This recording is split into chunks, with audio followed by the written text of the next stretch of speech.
Ed Poole is a successful realtor, father, and community leader. And a wise man that was an excellent salesman. I asked him one day what his secret to success was, and he gave me an answer that I was not expecting. I was prepared for his answer, and his answer was never use a drive-through. Ed is a Ben, born in Nacogdoches. He ran with young friends such as Bailey McLean, Jeff Warr, and Greg Power. I was kind of in a combination of living in the country and in the city at the same time. I lived on Pearl Street, the corner of Lakewood and Pearl, and I could go 300 yards and be on Bonita Creek in the middle of the woods, or I could go 300 yards and be at Dairy Queen. So it was a great place. I also remember Buddy Steele's Grocery at the corner of East Austin and North Street. I would go there and pick up groceries for my parents, and just always enjoyed Buddy's warmth and friendliness and enjoyed that store. He had a unique situation where he would have ledgers for each one of their customers. It was a little hand receipt. He had a name on top of each one of them. And when you go in and make a purchase, he would record it on that little receipt book, and then he would send you a bill at the end of the month. And of course, he had a little section of balsa wood gliders, which I always enjoyed buying when I could save up for one. Jeff Warr, now a county commissioner in Smith County, noted that Eddie was always the finest kid, the best young man. There was one exception to this squeaky clean image. If we were playing in the creek, Warr said, he'd always come back the dirtiest. His mom would ask us, how did Eddie get so dirty? Ed's family held a special place for many Nacogdochians of an earlier time. That's the home place of my grandparents. In the front of the house was a screened-in porch. And in that screened-in porch, they always put a life-size Santa Claus in a sleigh and 2 reindeer. And people would drive through that circle drive all during the Christmas season and enjoy that and play Christmas music, and big holly tree out front that was decorated with lights. So it was an important part of Nacogdoches and Christmas. The Poole and Jones family have ordered a Santa to go on the roof of the new shopping center to remind folks of that old tradition. He openly acknowledges the blessings he's received and feels a responsibility toward those around him.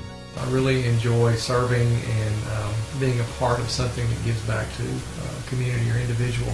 And the other, hopefully in some sense, would be leadership, so that I can inspire people to do their best. Ed's community involvement includes the Glory Gang, Nacogdoches Rotary Club, the Chamber, NEDCO, and his church. Part of his plan is to simply be available to those who might need him. As a recent chair for NEDCO, what does Ed Poole feel Nacogdoches has accomplished lately?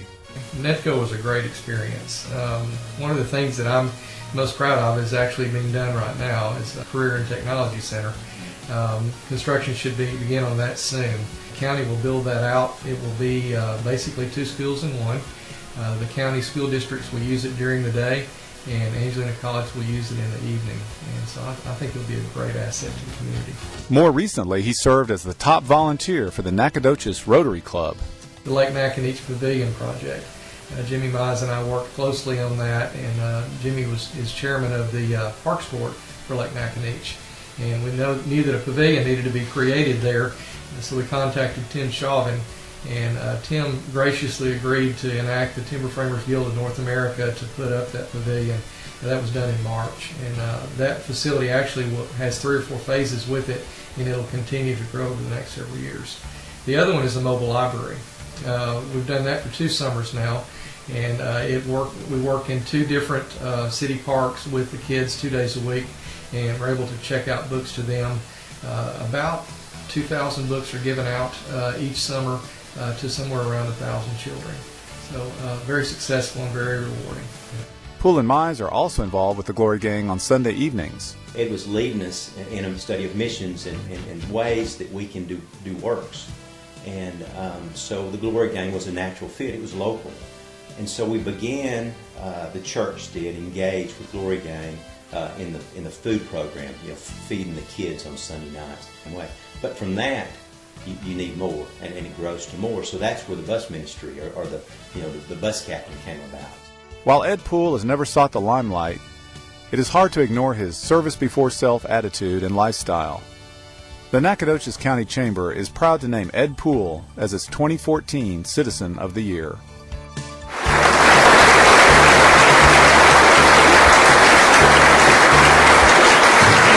Please welcome Ed Poole and Jill King, after 54.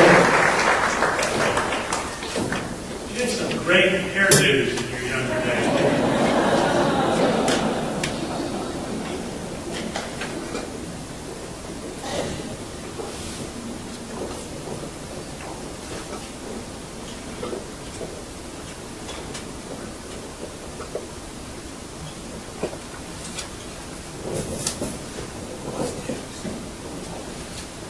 It's always hard to follow Rex, so I'll do the best I can. Those of you that know me well know that I don't receive recognition and awards very well.